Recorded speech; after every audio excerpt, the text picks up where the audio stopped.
bom tai ta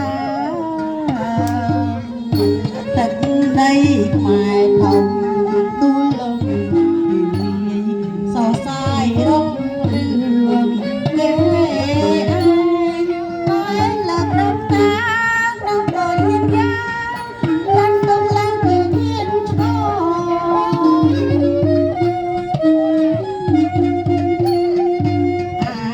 nhạc u bóng của cha phát cánh dòng sai cùng thân chẳng mơ vì có chết ra đây thôi chết lấy năm thôi để tôi chết chết đâu có này đón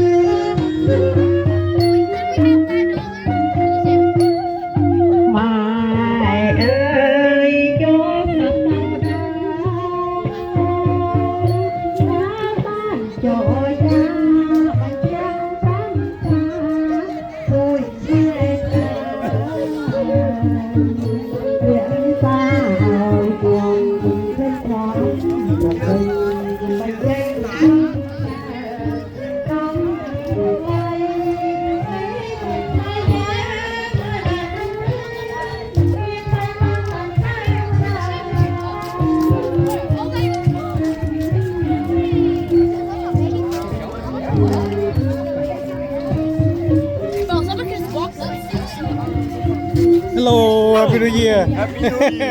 Ý thanh luôn ta khởi bánh mấy luôn bơi này. show out every day Okay.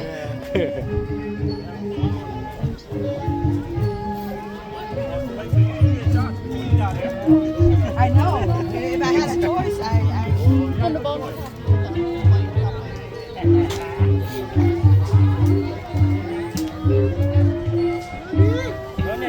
Hello. Ý.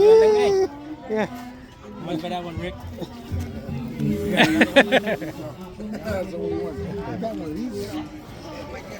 Motorcycle? Motorcycle? Ủa hay không?